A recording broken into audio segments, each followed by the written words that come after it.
Hi, guys. So I wanted to start off today by doing an interview. We are going to start interviewing health practitioners that work with people with chronic illness and who really have helped me in my journey as well. And so I wanted to start with the first set of interviews today. And I have on this panel with me today is Toby Wego, and she is a licensed practitioner of acupuncture and Chinese herbal medicine. She is board certified by the National Certification Commission for Acupuncture and Oriental Medicine. She obtained a master's degree in traditional Chinese medicine from the Five Branches Institute in Santa Cruz, California, and holds a bachelor's of arts degree in Chinese from the University of Colorado at Boulder. Toby's practice is dedicated to helping people through menopause, healing from chronic illness, and people looking for a different approach to working with anxiety, depression, and many other ailments. In clinic, she uses acupuncture, analyzes basic lab work, prescribes supplements and Chinese herbs, and offers nutritional and lifestyle support to all her patients. She's based out of the Oriental Health Solutions in Durham, North Carolina. And so, welcome, Toby. Thank you. Thanks for having me. Of course. So, I'm going to give the viewers a little background. Toby is the very first person that I went to who actually said something was wrong with me and was willing to help me. You guys know my story, and you know that I had probably seen about 20 practitioners, and everybody just kept signing me off as this poster child of health. Like, you're so healthy, Z, there's nothing wrong with you. But I couldn't even get out of bed. I was so ill that I couldn't even carry a grocery store bag from the car to the kitchen. I had three kids that I could barely comprehend what they were saying to me. And I was just so sick. And I went to two primary cares, I went to two endocrinologists, two hepatologists, OBGYN. I mean, I went to every single person. And, in general, I've always been very fit and healthy. And so they would just look at me, look at my blood work, and say, Z, you are so healthy. There's nothing wrong with you. You're literally a poster child for health. And it just frustrated me more and more. And then I was talking to a lady who does feng shui, and I just happened to talk to her about how I wasn't feeling good and wasn't sure what was going on with me. We'd gone through a stressful time. And she said to me that I think you need to go see Toby. And I said, well, what does Toby do? And she said, oh, she's an acupuncturist. Now, I've had acupuncture before. I had a lot of right upper quadrant pain in all three pregnancies. And so I've had acupuncture before, firm believer, absolutely love it. But it is just not something that I had thought of during this journey of this chronic illness and just not knowing what was going on. So I'm really glad she brought it up to me because, I'm a very dedicated and loyal patient. And right away, I made an appointment with Toby, and I went to see Toby. And I got there and I took a little bit of my blood work, but I basically just explained to her that I had been turned away from like 10 doctors and different health practitioners, and everybody just said I was so healthy, yet I couldn't even lift a grocery store bag. You remember that, Toby? I do. I I'm sure do. you do. I was so sick, and I was like, what's going on with me? So tell the listeners a little bit about kind of, I'm sure that is such a common story for you, where people have gone from person to person to person and they can't figure out what's wrong with them. Yeah, it is interesting because acupuncture, I mean, I say it jokingly, but we're always sort of like we see people at the end of their rope, right? So it is your journey is really typical, right? People who've been sick, they tried to deal with things on their own, then they go see their primary doc, then their primary doc sends them to some specialists. They do some kind of therapy or medication or something, and then they don't get better. Sometimes they get worse. Um, and then eventually they make their way to acupuncture. So it's really, really common, but I think that makes us really good at recognizing when people have severe illness that is just sort of flying under the radar. Right. And you know what's sad too, even in my pregnancies, I had the severe right upper quadrant pain, and they just kept doing test after test. I even ended up doing an endoscopy the first time Oh, without anesthesia because I wasn't going to do anesthesia during being pregnant. And that was the last resort at that time too. Now my Mhm. second and third pregnancies, I knew that, the only thing that's going to help me is acupuncture. But even back then, we did everything under the sun, try to figure, ultrasound and this test and that test, but we never, until the end, when it's like we can't find a solution, okay, let's send you to acupuncture. It really should be the first line of Yeah. defense. You really can help figure things out. Yeah, it really should. I mean, it's been used for thousands, like thousands and thousands of years. And even and before, the 1960s, when Western medicine came to China, it was the only form of medicine, right? So there's emergency medicine and there's a chronic illness medicine and there's everything in between, right? So we should be a frontline defense, I think, personally. But Absolutely. And yeah. and it's less invasive. You're not doing all these thousand multi-million dollar tests like they did on me. Yeah. And of all the things, like there's no side effects. You're not gonna have, medication issues and side effects and things like that. So really should be the first line of defense. And it's a lot cheaper than some of the stuff that I had to do. So Yeah. I Yeah. came to you and then that's what happened. And then you took a read on me. And in my case, you right off the bat, and this surprised me because I've been doing functional medicine work for 15 years. And of course, I went the conventional medicine route just because I thought something was really wrong with me. But right off the bat, you said to me, you have something called adrenal fatigue. And we had gone through a stressful time and all of this stuff. And so for a year, I was like just almost bedridden. And literally, you said that, and a light bulb went off in my head because I was like, yes, it's my adrenals. Like, I can't function. Mhm. But, and of course, unfortunately, in Western medicine, adrenal fatigue is not even a diagnosis. And so it was just off the radar for me. And when you said it, I was like, first of all, you were the first practitioner who listened to me and said, yes, I agree, there's something wrong with you. But then secondly, you were the first practitioner to actually give me a diagnosis. So tell me a little bit about that. Well, I think we're just looking for things outside the box. I think, I sort of lovingly call these things the mystery illnesses, right?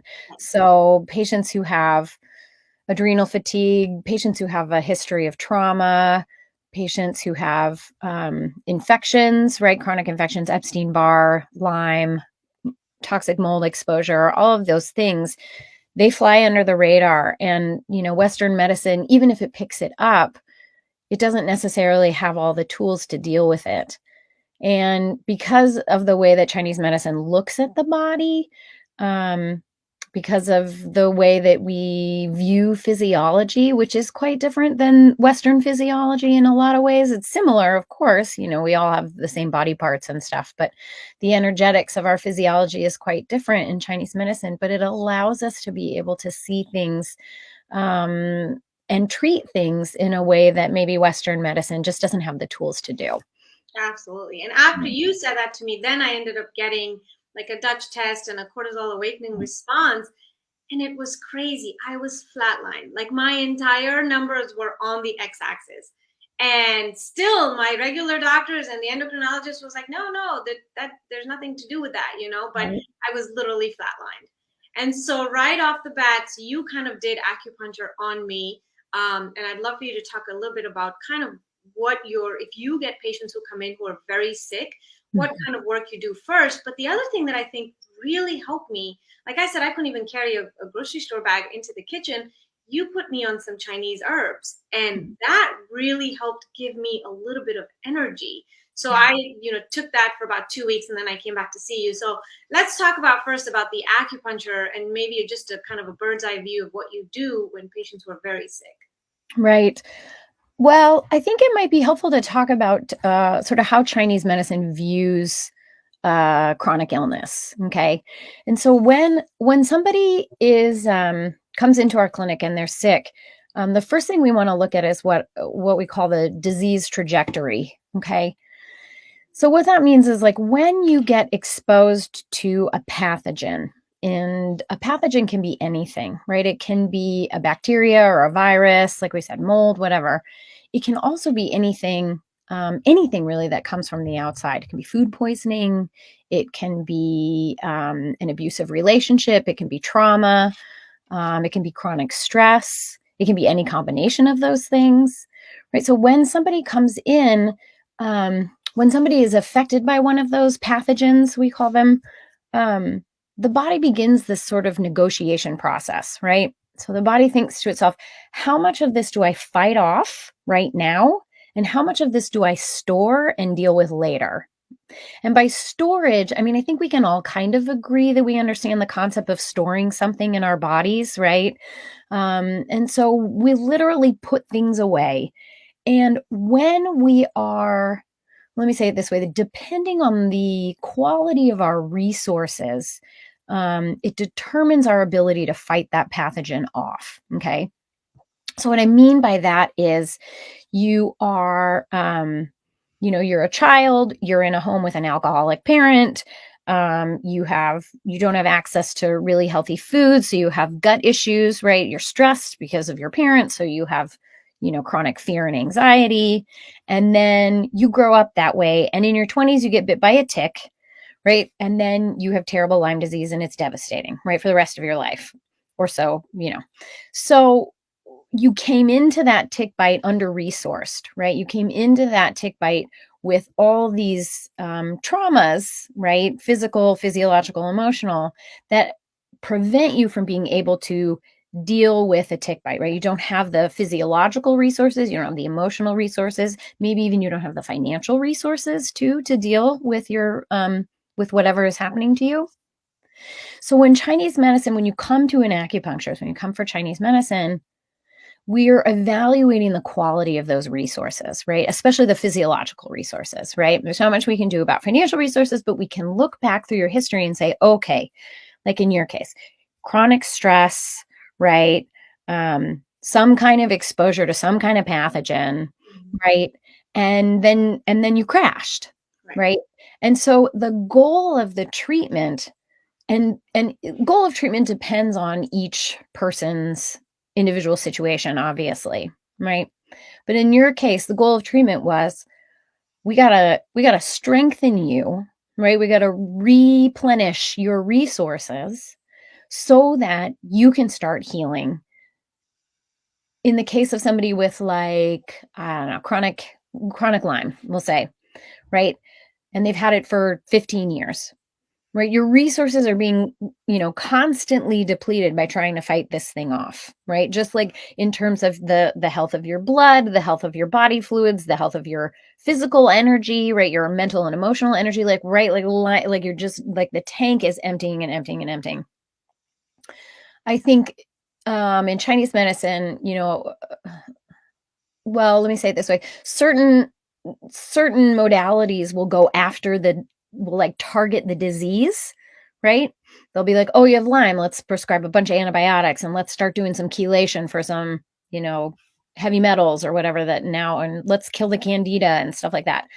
But if your resources are down, if your tank is empty, there's not a lot that stuff, right? Because your body already has decided, I'm not strong enough to fight this thing off. I'm going to keep storing it and storing it and storing it. Right. So the goal in Chinese medicine is let's evaluate the quality of the resources and then let's beef those up. Right. I say let's strengthen the host. Right. The stronger you are going into it, then you're more likely to be able to fight it off and fight it off and fight it off and get stronger. And I'm sure people with chronic illness all have gut issues too. I'm sure I probably came in after that chronic stress with like severe gut issues. That's right. So that being my first line of defense was pretty much non-existent at that point. So I'm going to need all the support from an external source like this to beef up my own system to be more defensive. Oh, that really makes sense. Yeah. And I think, for the listeners too, Toby made a really good point. Some of us and most of us on this page are always looking back, going, what made us sick? What made us sick?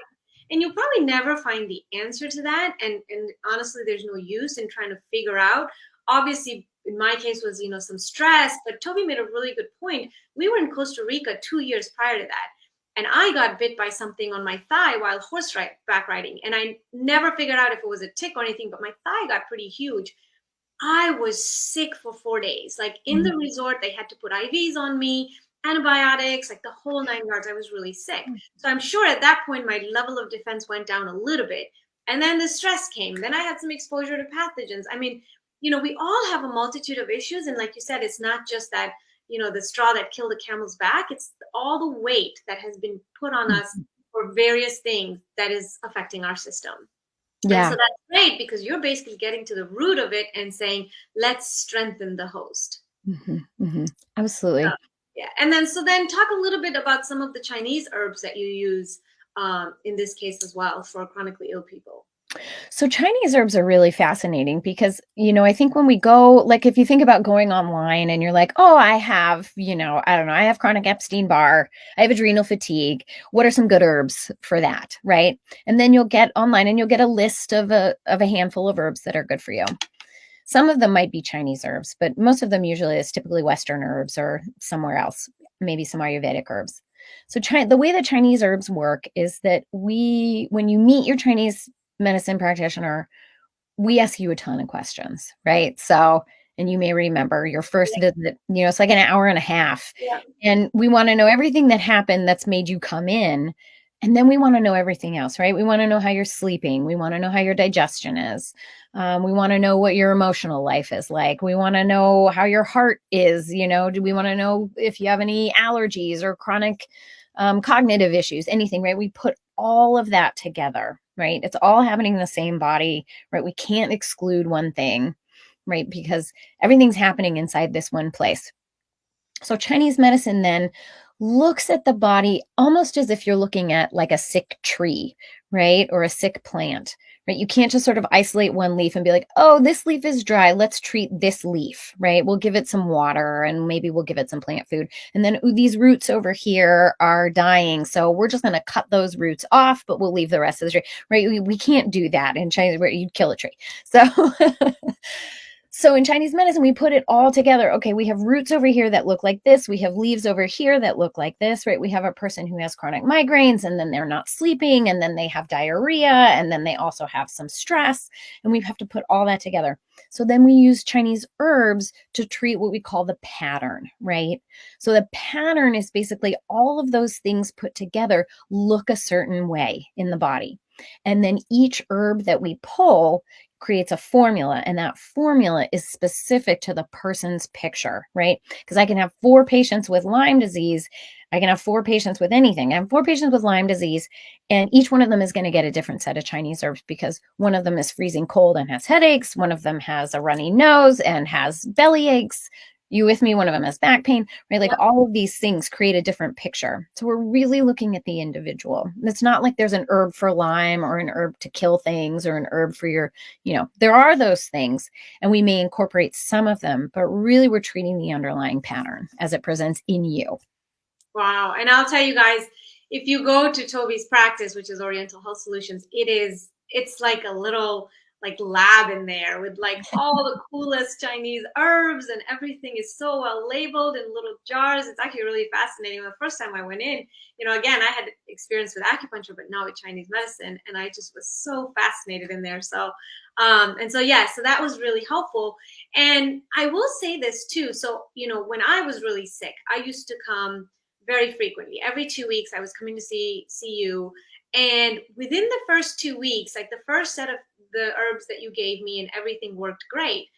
After the second week, when I went back home, and then by the third, fourth week, I came in, I was overstimulated. Like I remember, right off the bat, like if someone would touch me or if I was at a traffic light and someone honked, and things like that, I was overstimulated. And so I came in, told you this, and you tweaked some stuff. But the best part was that in those 4 weeks, I wasn't going to bed at 6 p.m. Like, guys, I was literally going to bed at 6 p.m. because I was so tired. I had to get in bed. And so that month, that some of the beginning herbs that you had me on, I wasn't going to bed at 6 p.m. So I knew that was already a drastic difference, for me. I wasn't running any marathons or anything like that. But, so that was a big difference. But then after 4 weeks, I started getting a little hyperstimulated. And so then I came in and you kind of made some changes and things like that. I say this because I want everyone here listening to take this home. If it's the one thing you take home, you really need to work with a practitioner. You can Google anything online that will say, oh, adrenal fatigue, boom, boom, boom. These are all the, herbs that you need to take. Oh, you have Lyme. This is what will kill Lyme. But it's so specific to the person. And I was uber sensitive to, any of the adaptogens, any of the adrenal supplements, even the Chinese herbs, you had to tweak them. And so, it's easy to say, I'll find this stuff online, but you can have paradoxical reactions. So it's Mhm. really, really important to work with a practitioner. Wouldn't you agree? Absolutely. I mean, we need a Sherpa, we need a guide. Like we need somebody, and I think that that becomes one of our resources, right? Like if we have someone who's listening to us, who really hears us, who is thinking about us, right? Who cares, who is invested in us getting better. That's invaluable, right? And then you have someone who has the knowledge base to be able to evaluate you as you change, right? Because you're going to change, right? You're not going to always be the same static sickness, right?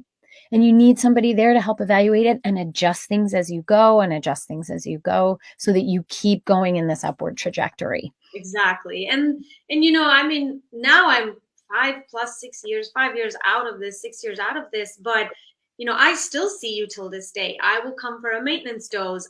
Before, like I said, I used to come every 2 weeks, but now, I do a maintenance dose once a month or once every 6 weeks because I still think that it really helps my system. So it's worth the investment. Unfortunately, it is a little expensive. It is out of pocket, but it's worth the investment. And there's no cost when you can put a price tag on your health anyways. But I really do feel that this is something that you don't have to do it ongoing. There was maybe a 6 or 8 month period where I kind of fell off the wagon because I had a lot of travel and kids schools and things like that, but then I got right back on. So I definitely think that working with a practitioner is really, really important in this case. Especially when you're so sick, and with adrenals, you can really mess up. You can overstimulate them. You can make it worse, things like that. So then moving on, obviously I decreased my frequency. I started healing.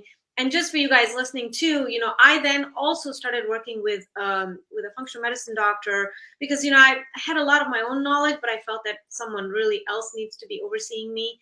And so I started doing some of that with a practitioner, and I also worked with an adrenal fatigue specialist who I didn't really care for too much. It just wasn't my cup of tea. So then I just continued with Toby over the years, and then I had a functional medicine practitioner, and they did a lot of testing, and then they gave me the data and the hard numbers and things like that, to kind of see it on paper. My inflammatory markers were through the roof, so they kind of showed me that. Like I said, my Dutch and all that, and then the functional medicine doctor was able to see that my hormones were completely out of whack, and so then I needed to get on some bioidentical hormones and things like that. So my journey kind of evolved along the way, but it's, again, this is where we would have never found out what was going on with me until I first came to you. So I guess for the people listening, and a lot of people on my group don't have the financial means, have done this ringer. Some have spent hundreds of thousands of Yeah. dollars in their health. I mean, I have such a gamut of people. What would you suggest for people that are financially strained, or that don't have the means anymore because they've spent their life savings trying to get better and they're not better? What would you suggest for people? Honestly, and I know this is going to sound a little bit outside of the box, but this is what I truly believe. Um, if you can't, if you really can't go see someone, right? You don't, there's not a, if there's a really good acupuncture clinic in the area and they can't work with you on price, right? I would definitely say go ahead and ask, but a lot of places can't, they Yeah. just can't. Um, if you really can't find anything, I believe that the best thing you can do is to cultivate your own strength and your own energy. Okay. Okay. And by this, I mean doing something like Qigong or Tai Chi. Okay. To really, again, going back to the idea of strengthening the host, right? If you can, and there are lots of great people online. There are tons of resources on YouTube, and there are, teachers all over who sell or offer free classes. And I really would I would go and start learning qigong, or maybe there's a group in your area, and they have like a drop-in class for $10 or whatever. But that I think is the best way to start, because you start to feel your own strength, you start to feel your own resources, you start to feel your own resiliency. You can tailor it, and your teacher can help you if you're, in contact with them to really help work on your whatever it is that you're working on. I really believe that that is the most important thing we can do. So if it's not Qigong, maybe it's a yoga practice or something, like if you want to go that way, but that you are really on a day, I think meditation actually is critical. If I never saw anybody and they just meditated every day, um, they'd probably do a lot of good for themselves, to do all of the things that that you have access to freely, or somewhat freely, that will strengthen you. Food is critical, right? I mean, there is no healing without good food. Yeah. If you're going to spend your money anywhere, right, you buy good quality meats, right? You buy good quality vegetables. You take the time to cook for yourself. I know plenty of people are exhausted. They're too exhausted to cook. Right. So maybe you invest that way in meal services or something. But again, I can stick all the needles in you and give you all the herbs, but if you're going home and you're eating, lean cuisine, we won't make a dent. Right. You know? Right. Yeah. So No, that's yeah. so true. And I've thought of that too. And for another device that I was talking about last week on the page, I suggested the same thing to one of the members of the group, because I said, just reach out to your local people, your local groups there. And in this case, reach out to your local acupuncture clinic. Or if there's a school of acupuncture, if they're looking, Yeah. for students too, or, dolls, human Yeah. dolls, pricked and things like that, reach out to these places and just tell them your situation and see if they'll do 2 or 3 sessions for you for free. And then if it benefits you, then of course you'd have to start paying, something like that. Or if you're very debilitated, maybe they might be willing to help you, something like that. Just do that. And it's so funny because you brought this up about, food and meditation. I was at a conference this weekend, a functional medicine and biohacking conference. And literally that was one of the questions that was posed for the panel, was what are the free medicine. Mhm. And the things that came up were like breath work Yeah. and meditation and just self-awareness and qigong and tai chi from YouTube. I've done it from YouTube. I love it. And then the one thing I kind of like yelled from the back was fasting, because fasting, in my case, I did it obviously with a practitioner, someone watching me. But after 2.5 years, like, I was much better and I was walking again and things like that, but I wasn't where I wanted to be.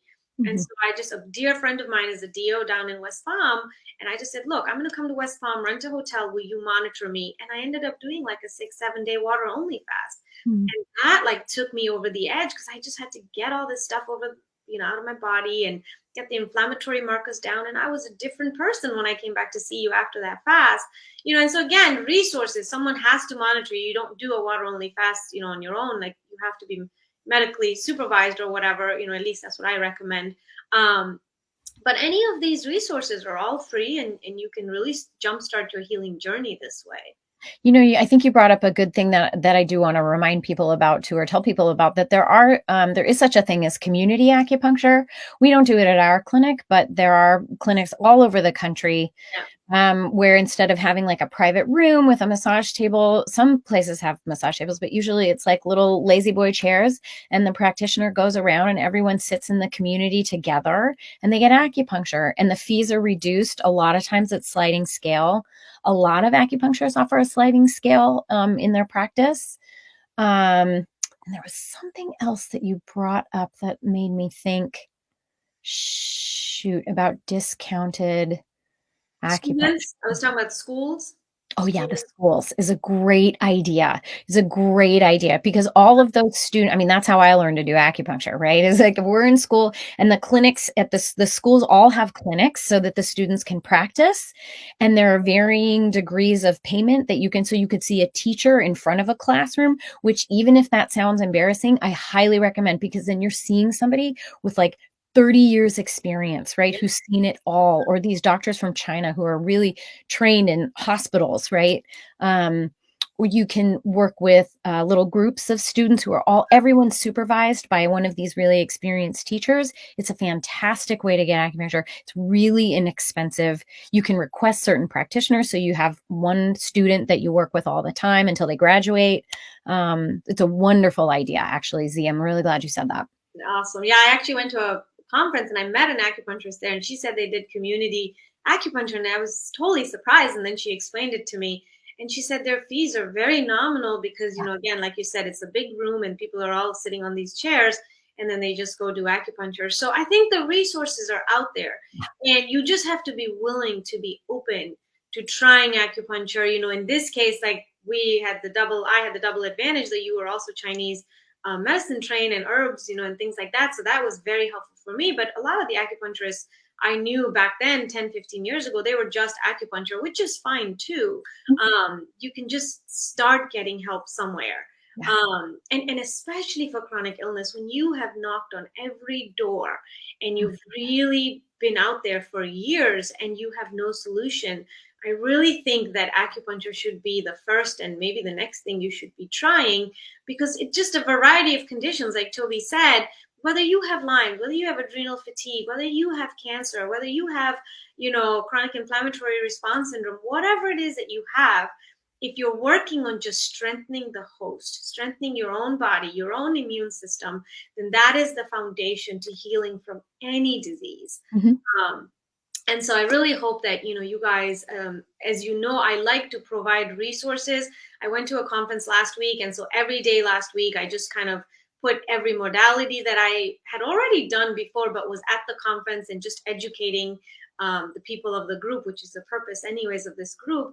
And so from this point on, I'll be doing a series of interviews, just really describing the health journey and really describing how you can heal with different options out there. And so I really think acupuncture is really on top of the list. And I really think that that's probably one of the most biggest bang for your buck that you can get as far as chronic illness and healing is concerned. You're a poster child for Chinese medicine. Thank you for spreading the love, right? It's wonderful, right? We hear success stories all the time, and you're definitely one of them, Zane. Yes. And really that's why I had made it my mission. I think I told you years ago, when I get better, because I was doing functional medicine and dabbling in it for 15 years, but this ended up being that thing. And I had already applied to the Institute of Functional Medicine for the practitioner program. And then this, I think, was just my calling to say, okay, you went through this so that you can help others. And it just really has now evolved into this big thing. So I really hope you guys gain something out of this. I will continue interviewing practitioners to highlight this journey.